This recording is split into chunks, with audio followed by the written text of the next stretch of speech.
تایبەت بە دۆسیەکانی نێوان حکومەتی هەرێمی کوردستان و حکومەتی عێراقی دەمەوێت لە بژانەوەی ئەم جارەدا بە دوواداچوونێ بکەم بزانم کەی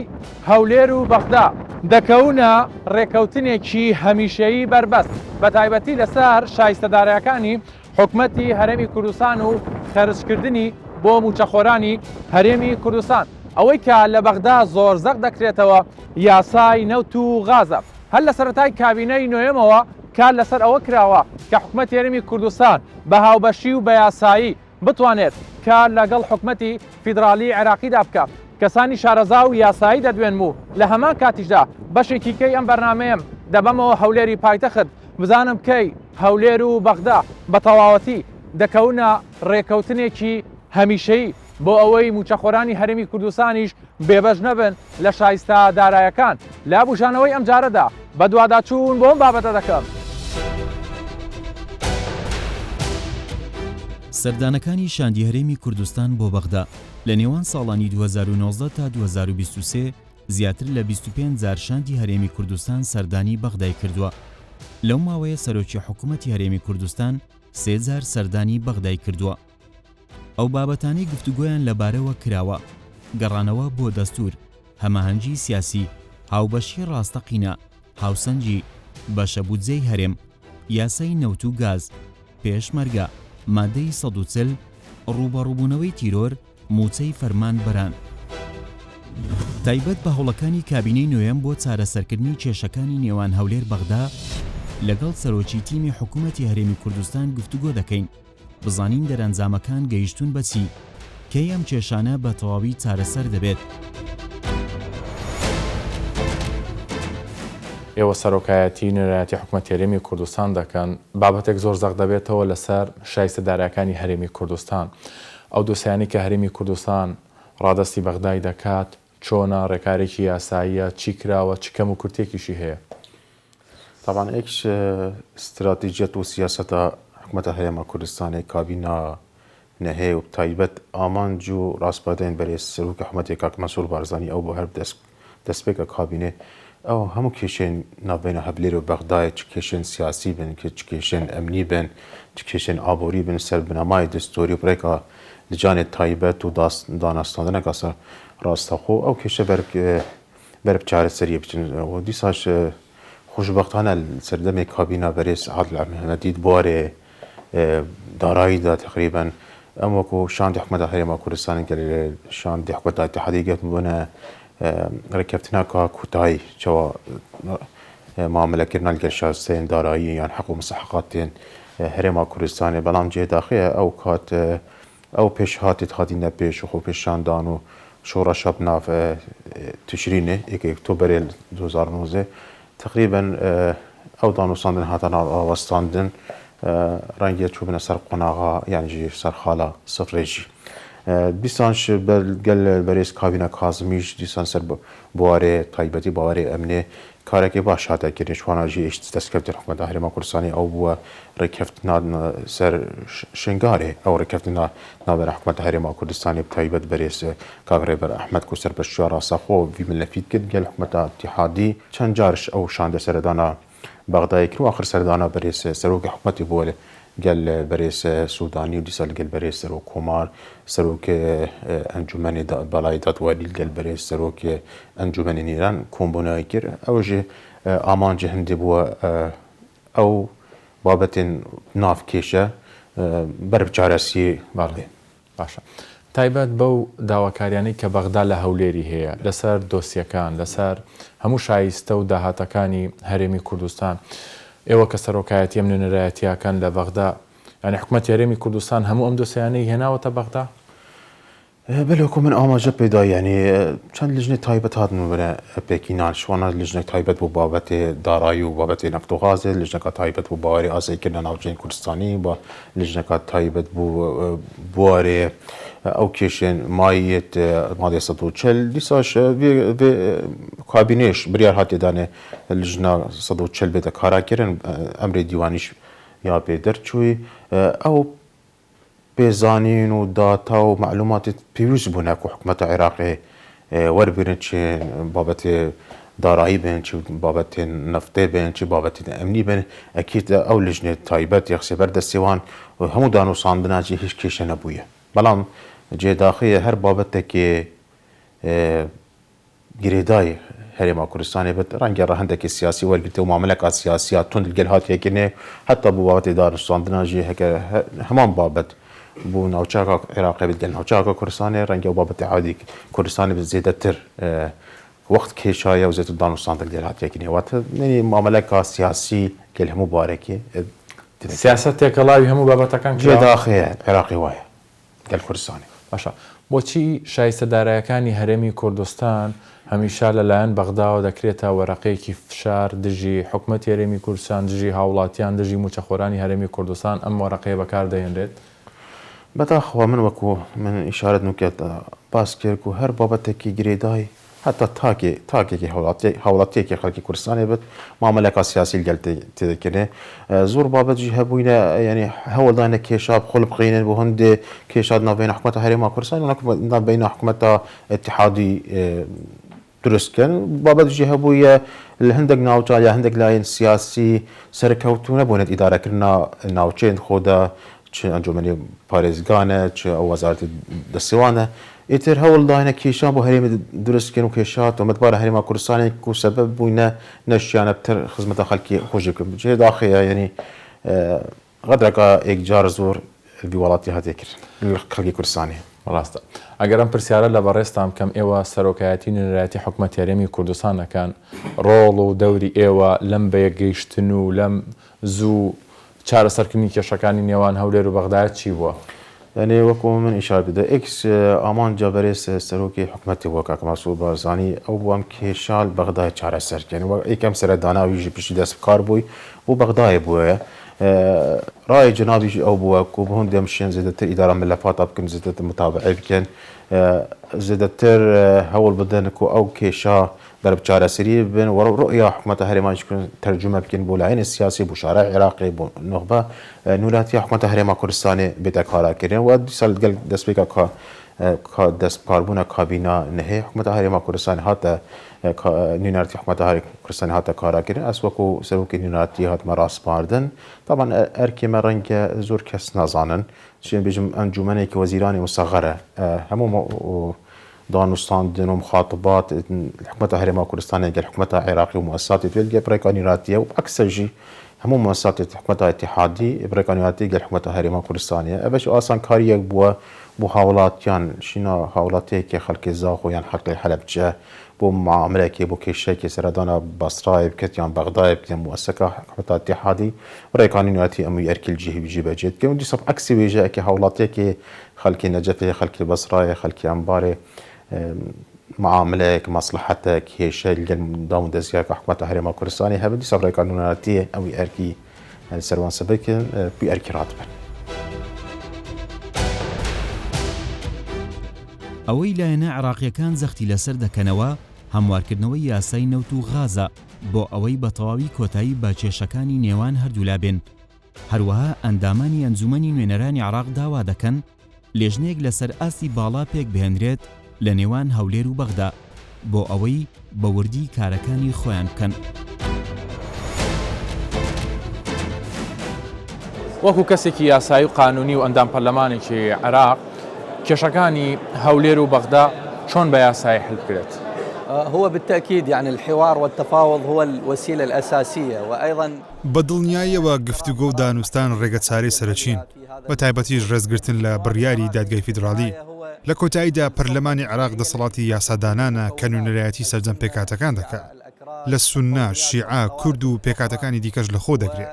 ئەگەر ناکۆشی لەسەر لێکدانەوەی داخەکانی ناو دەستور هەبێ دەکرێت لە پەرلەمان لە ڕێگەی یاساوە ناکۆچێت چارەسەر بکرێت یاسای نەوت و گاز بە بابەتێکی زۆر گرنگ دادەنرێت بۆ وێناکردنی پەیوەندێکی بەردەوام لە نێوان حکوومەتی هەرێمی کوردستان و فیدرالی چۆن بگەینە نەتیجەیەکی نهایی مەسەلەن شایستەدارایەکانی هەرێمی کوردستان موچەی فەرمانبەران بە ڕێگایەکی یاسایی و قانونی بگاتە هەرێمی کوردستان؟ تشكيل اللجان أمر مهم جدا ولكن لابد أن توجد إرادة سياسية وجدية في حل پێکەنانی لیژنەکان بابەتێکی زۆر گرینگە بەڵام دەبێت ئیرادەی سیاسی زدی هەبێ بۆ چارەسەرکردنی کێشەکان هەڵپەساردنی یان دواخستنی بۆ کاتێکی دیکە لە چارەسەرکردنی کێشەکان یارمەتی دەرنابێ. پێم وایە گە پەرلەمان لەم خولەی ئێستادا ئەگەر یاسای نەوت و گاز و هەروەها یاسای دادگایی باڵای دەرکرد ئەوە دەستکەوتێکی زۆر گەورەی لە پرۆسەی سیاسی بەدەست هێناوە. دانیشتنەکانی و ئەو کۆبوونەوەی شاندی حکومەتی هەرێمی کوردستان لەگەڵ حکومەتی اتحادی حتا لەسەر ئاستی باڵا کە سەرۆکی حکومەت دێتە بەغدا بۆ کۆبوونەوە لەگەڵ لایەنە سیاسیەکانە ئەمانە چۆنن ئیجابین باشن؟ بالتأكيد أنا قلت إن التفاوض بەدڵنیاییەوە پێشتر وتم کە دانوستان و کۆبوونەوەکان تاکە ڕێگەم بۆ چارەسەرکردنی کێشەکانی نێوان برایانی ناووڵات، بەڵام نامانەوەی ئەو کۆبوونەوانە دوای دیاریکردنی بودجە کۆتاییان پێبێ. ڕەهات بووین کە کۆبوونەوەی لەم شێوەیە لەگەڵ نزیکبوونەوەی کاتی دەرکردنی پرۆژە یاسای بودجە بکرێت. دوای دیاریکردنی بودجەکە دووبارە دەگەڕاینەوە بۆ سەر ناکۆچەکان. پێویستان بابەتە لەو کۆبوونەوانە یەکلای بکرێتەوە کە ئامانج لێی تەنیا دەرکردنی بودجە نییە، بەڵکو ئامانج لێی چارەسەرکردنی ڕێشەیی کێشەکانە. سنوية وإنما لحل المشكلة من الأساس. کارنامەی حکوومەتی سوودانی بۆ چارەسەرکردنی کێشەکانی نێوان هەولێر بەغدا، پرۆژە بۆ چارەسەری کێشەکانی نێوان هەردوولا بە گوێرەی دەستور، یاسای نەوت و گاز گەڵاڵە بکرێت، ڕێکەوتنی شنگال دەخرێتە کارنامەی حکوومەتەوە بۆ گەڕانەوەی ئارامی بۆ ئەو قەزایە. مافی سەرجەم پارتە کوردستانیەکانە لە کەرکووک و نەینەوا و دیالە و سەلاحەدین، چالاکی سیاسی دەستوری. بەرەگای پارتە کوردستانیەکان لە کەرکووک و نەینەوا و دیالە و سەلاحەدین کە بەدەست لایەنی دیکەون چۆڵ دەکرێن. ئەوەی تایبەتە بە ئەنجامی سەردانەکانی شاندی حکوومەتی هەرێمی کوردستان بۆ بەغدا، وتەبێژی حکوومەتی هەرێم ئاماژە بۆ ئەوە دەکات ئەو کۆبوونەوانە دەرەنجامی باشی هەبووە و هەولێر و بەغدا زۆر نزیکن لە ڕێکەوتن. هەوڵەکانی حکوومەتی هەرێمیش بەردەوامە بۆ ڕێخستنەوەی سەرجەم داهاتەکانی. ئێمە هێشتا ینی زووە بڕیاری ئەوە بدەین کە هەرێمی کوردستان یان هەولێر و بەغدا نەگەشتۆتە ڕێکەوتن. ئێمە ئێستا لە قۆناغی بەردەوام لە گفتوگۆ کۆداین سەبارەت بە کۆمەڵێک لە بابەت و گیر و گرفت و ئێمە لە دوایین سەردانی شاندی حکوومەتی هەرێمی کوردستان بە سەرۆکایەتی بەڕێز مەسرور بەرزانی سەرۆکی حکوومەتی هەرێمی کوردستان کۆمەڵێک لە بابەت گفتوگۆ کران و گفتوگۆکان بەردەوام دەبن. بەنسبەت یاسای نەوت و گاز ئێمە پێشتر لە 2007 ڕێکەوتین لەسەر ڕەشنووسێکی ئەم یاسایە. ئێستا ئەم بابەتە لەلایەن ئێمە و لەلایەن حکوومەتی عێراق مەطلبێکی ئەساسیە بۆ ئەوی سەر لە نوێ یاسایەکی نوێ بۆ نەوت و گاز بۆ عێراق دابڕێژرێت و ئەم یاسایە ئەگەر ڕەچاوی خصوصیت و پشت بە دەستور ببەستێت و ڕەچاوی خصوصیەتی هەرێمی کوردستان بکات، ئەبێ ئەم یاسایە بە شێوەیەکی تەوافقی تەشریع بکرێ و ئەگەر بە سیغەیەکی تەوافقی نەبێ لەم بڕوایەدەم ینی ئەگەڕێینەوە بۆ نقطەی سفر. ئێمە وەکو حکوومەتی هەرێمی کوردستان پێشتریش لەو کابینەیە چەندین جار سەردانی بەغدامان کردووە، هەموو هاوکاری و هەموو ئەو بابەتانەی کە پەیوەستن بە دەستور و قانون کە بەغدا داوای کردووە ئێمە بە ئەوانمان داوە. مەسەڵەن ئێستا ئاستێکی باش لە هەماهەنگی و هاوکاری لە نێوان دیوانی چاودێری دارایی هەولێر و دیوانی چاودێری بەغدا هەیە. ئەو داتانەی کە پێویستە و لە چوارچێوەی ئەو قانونایی کە ڕێگەمان پێدەدات بە بەغدا دراوە، بەلانی پەیوەندیدار دراوە کەەوە هەماهنگەیەکی باش هەیە بۆ ئەوی ئێمە ڕێککەوین. بۆیە حکوومەتی هەرێمی کوردستان نیەتێکی جددی هەیە لە ڕێککەوتن و هیچ شتێک هیچ بیانوویەک نەماوە لای بەغدا پێمان بڵێن ببن بە سەبەبی ڕێکنەکەوتنی هەردوولا. بۆیە هەموو بابەتەکان زۆر بە یاسایی بە دەستوری کاری لەسەر کراوە و تەفاهمەیەکی باشش هەیە و حکوومەتیش چەندین جار زیاتر لە 30 جار لەم کابینەیە سەردانی بەغدای کردووە کە ئەمەش نیشانی ئەوەیە حکوومەتی هەرێم جددیە لەوەی کە لەگەڵ بەغدا ڕێککەوێت. کارنامەی حکوومەتی سوودانی بۆ چارەسەرکردنی کێشەکانی نێوان هەولێر بەغدا، ڕێوشوێنەکانی تایبەت بە ڕێکەوتنی پڕکردنەوەی بۆشایی ئەمنی لە نێوان هێزەکانی حکوومەتی فیدرالی و پێشمەرگە لە ماوەی مانگێک دوای پێکێنانی حکوومەت لێژنەی باڵای مادەی 140 پێک دەهێنرێتەوە. قەرەبووی ئەو کەسانە دەکرێتەوە کە مادەی 140 دەیانگرێتەوە. جەختکردنەوە لە هاوهانگی نێوان هەردوولا لەبارەیە و دۆسیانەی پەیوەندیدارن بە هەرێمی کوردستانەوە. بەستنەوەی خوێندنگە کوردیەکانی دەرەوەی هەرێمی کوردستان بە وەزارەتی پەروەردەی حکوومەتی فدرالیەوە، پێکێنانی چەند فەوزێکی هێزی ئامادەی پۆلیسی فدرالی لە خەڵکی کەرکووک، هەڵدانەوەی پەڕەیەکی نوێ لە نێوان هەولێر بەغدا، ئەمە داواکاری زۆرێک لە ئەندامانی پەرلەمانی عێراقا، پێکێنانی لێژنەیەکیش لەلایەن کەسانی شارەزا و پسپۆڕەوە بۆ ئەوەی موچەخۆرانی هەرێمی کوردستان بتوانن هەموو مانگێک هاوشێوەی موچەخۆرانی پارێزگاکانی عێراق موچەی خۆیان وەربگرن.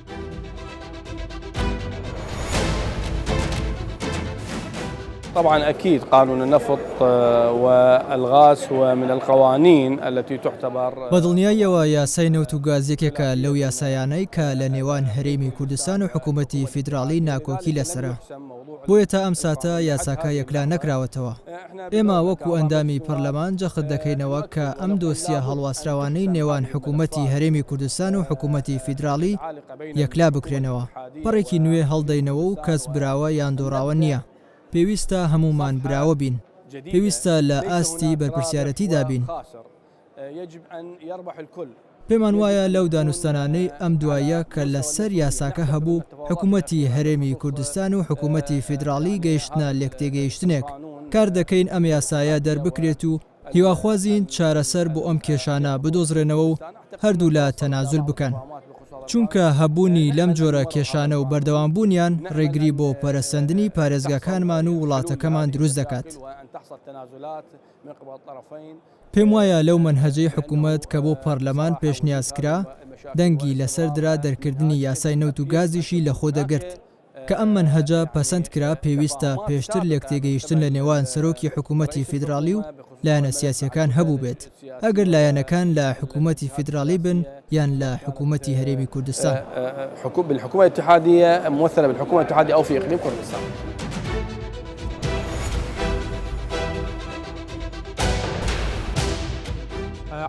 لەسەر دۆخی نێوان حکوومەتی هەرێمی کوردستان و حکوومەتی فیدرالی ئێستا دۆخی نێوانیان چۆنە؟ دۆخی نێوان حکوومەتی هەرێم و حکوومەتی فیدرالی باشە و پشتیوان بەخوا سەرجەم کێشەکان و یاساکان لە نێوان هەردوو لایەن چارەسەر دەکرێن. سەبارەت بە شایستەدارەکانی موچەخۆرانی هەرێمی کوردستان ئێوە چی دەڵێن لەم بارەیەوە؟ ئەمە شایستەی خەڵکە، بۆیە دەبێت مانگانە موچەکانیان پێ بدرێت. ئەوەی تایبەتە بە کێشەکان بە تایبەتی دۆسیەکانی دەواازە سنووریەکانی هەرێمی کوردستان و هەروەها ناکۆکیەکان، ئایا هیچ چارەسەرێک هەیە بۆ ئەم بابەتە؟ چارەسەری سەرەتایی بۆ یاسای نەوت و گاز هەیە، ئەمە دەبێتە چارەسەرکردنی سەرجەم کێشەکان. ئێستا دۆخی نێوان هەرێمی کوردستان و حکوومەتی فیدرالی چۆنە؟ پەیوەندیەکان زۆر باشن و ئەرێنین. بۆشایی یاسای نەوت و غاز لە عێراق دەگەڕێتەوە بۆ ساڵی 2007 کە تا ئێستا نەتوانراوە یاساکە هەموار بکرێتەوە، بۆیە بەڕای شارەزایانی بوارینەوت ئەم یاسایە دەبێت هەرچی زووە هەموار بکرێتەوە بۆ ئەوەی کۆتایی بەم کێشانە بهێنرێت.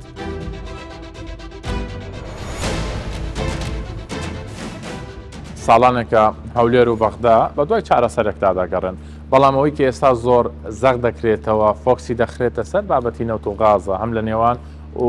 هەندێک لایەن باسی بەکارهێنانی دەستوورەکەن و کێشەی نەوت و غاز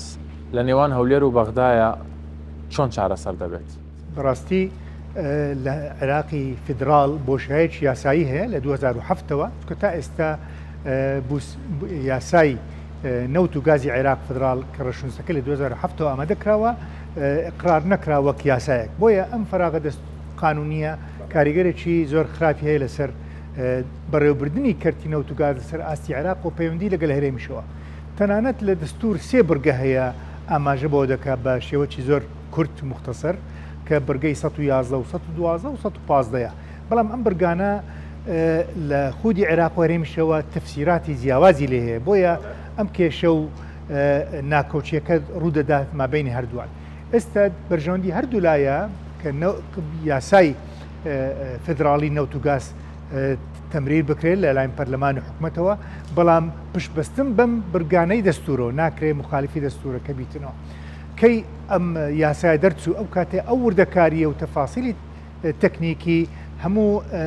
پشتڕاست دەکرێتەوە و جێگەراداتن دووبارە ناکۆچی و تێگەیشتنی جیاواز ڕوو بداتن. دکتۆر بەڕای بەڕستان کە شارەزان لەو بوارەیە ئێمە ئێستا بەستەنها فەراغ یاساییمانەیە یا کۆمەڵی ململانی سیاسی شتێکە ڵاو بم بابەتە کراوە. خۆی هەتا ئەو بورگانەش کە ڕوون و ینی دیاریشە وەک بۆ نمونە یا بورگەی مادەی 140 لە دەستورەوە زۆر وازەحە بەڵام تەقسیرێک هەیە کە تەرخاندنەکەی لایەن حکوومەتی فدرالی جێبەجێکردنەوە بۆیە ئەم بەرگەیە تەطبیقەکەی گرنگە نەک هەبوونی ئەوە کەشە بەڵام دیسان دووبارە دەبواە لە وەک هەموو مادەیەک لە یاساوە دواتر یاسای بۆ دەردەچی لە دەستور یاسایەک بۆ دادەنرێ دوای ڕێنمایی بۆ دەردەچی دوای دەکەوتە ینی تەطبیقکردنەوە بەڵام ئەو شتە لە نزیکەی 50 پرگە هەیە لە دەستوری عێراق جێبەجێ نەکراوە واقوت تەجمید کرا لەبەر مەرامی سیاسیوە کەی لایانی سیاسیەکان ئاش بوونە ئەو کاتەی ژینگەکە ئارام دەبی بۆ جێبەجێکردنی ئەم خاڵانەکە بۆ بەرژەوندی گەلی عێراقا بە هەرێمی کوردستانیشەوە. ئەگەر وتەکانی حکوومەتی فیدرالی وەرگرین سەبارەت بە حکوومەتی هەرێمی کوردستان دەڵێن کەم و کورتی هەیە لە فرۆشی نەوتە لە داهاتە لە کۆمەڵێشتە ئایا ئەمە لە خودی عێراقا نییە لە خودی حکوومەتی فیدرالی عێراقدا نییە بابەتی گەندەڵی خۆی جیاوازی هەیە مابەنی هەرێمی کوردستان و عێراق دەوڵەتەکە نزیکەی تەمەنەکەی نزیکە پتر لە 100 ساڵە هەرێمی کوردستان ناوچەیەکی تازەیە فعلی ئیشەکان لایەن کۆمپانیاک دەکرێت ئەمە جیاوازە لەگەل عێراقەوە هەروە شتێکتر هەیە لە هەرێمی کوردستانە کە زۆر شەفافێتدایە هەموو داهات و فرۆشتی نفت لەلایەن کۆمپانیایکی بیانی بەناوی دلۆیت بڵاو دەکرێت 3 مانگزارێک بۆ بەشێوەی شەفاف بەڵام ئەمە مانای نییە کەم و کورتی هەیە لە هەندێک سەکتەری بچووک هەندێک لە بەتایبەت لە پاڵۆگەکان ڕەنگە هەندێک کەس گلەی هەبیتن بەڵام بە شێوەیەکی عام ینی شەفافیتێکی زۆری هەیە لە بەڕێوەبردننی کەرتی نەوت لە هەرێم باشە هۆکاری ئەم هەموو کێشانە بەڕێستان وەکو پسپۆڕێکی بواری نەوت هی ئەوە نییە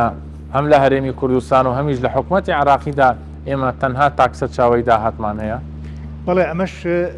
ئەمەژێ پێکراوە لە بەرنامەی کابینینەوە کە وا بڵێن هەمە چەشنکردنی واخودفراوانکردنی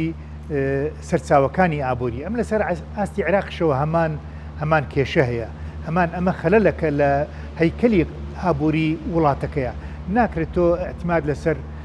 ئابووریت بە ڕێژەی 1995 ئەتیمادکەی لەسەرەوە چونکە هەر گۆڕانکاریەک لە بازاری وزە لە نەوت و گازەوە کاریگەریشی زۆری دەبیتن بەتایبەت عێراقشەوە لە هەر لە سەرەتاوە وڵاتەکی ینی زراعی بوو زراعەتش زۆر هەبوو پیشسازی هەبوو بەڵام ئێستا لەسەر ئاستی عێراق و نزیکەی 40 تا 50,000 کارگە داخراون کەرتی کشتتوکاڵ زۆر دواکەوتووە و عێراق بوویتە هاوردەکەری گەورە بۆ چەندین کاڵای زراعی و خۆراکەوە کە لە ساڵانی کۆنەوە ئەو هەناردەکەر بوو لە ئەم بابەتانە ئەمەش یەک لە کێشەکانە بەتایبەت لە وڵاتانی کە تەزیری نەفتەکەن. گرنگترین خاڵەکانی یاسای نەوت و غازی عێراق خاوەندارێتی سەرچاوە نەوتیەکان نەوت و گاز سەر بە هەموو گەلانی عێراقە لە هەموو پارێزگاکان ئەم یاسایە کار دەکاتە سەر ئۆپەراسیۆنە نەوتیەکان لە هەموو ناوچەکانی کۆماری عێراق بە زەوی و ئاویەوە هەموو نەوتی خاو یان گاز و هەر هایدرۆکاربۆنێک کە بەرهەم دەهێنرێت یان دەتوانرێت لە نەوتی خاو گاز نەوتی شل یان لمیقر بەرهەم بهێنرێت هەموو ئەو چالاکیانەی پەیوەندی بە گەڕان گەشەپێدان بەرهەمهێنان جیاکردنەوە پرۆسەی کۆکردنەوە و هەڵگرتن و گواستنەوە و فرۆشتن یان گەیاندنی نەوتەوە پێش هەموو شتێک ئەنجومەنی نوێنەران هەموو یاسا فیدرالیەکان بۆ ئەو ئۆپەراسیۆنانەی پەیوەندی بە کەرتی نەوت و گازەوە هەیە یاسادانان دەکات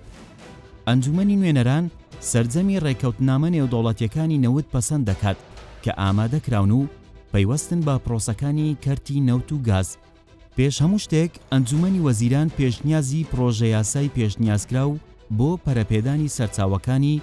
نەوت و گازی عێراق بۆ ئەنجومەنی نوێنەران دەکات گەڕان و بەرهەمێنان و گواستنەوە و بازارکردن و پێشنیارکردنی ئامرازەکانی یاسادانان لە کەرتی نەوت و پەسەندکردنی ڕێنماییە پێویستەکان بۆ مەسەلەکانی سەرەوە لە کاتی خۆیدا بۆ جێبەجێکردنی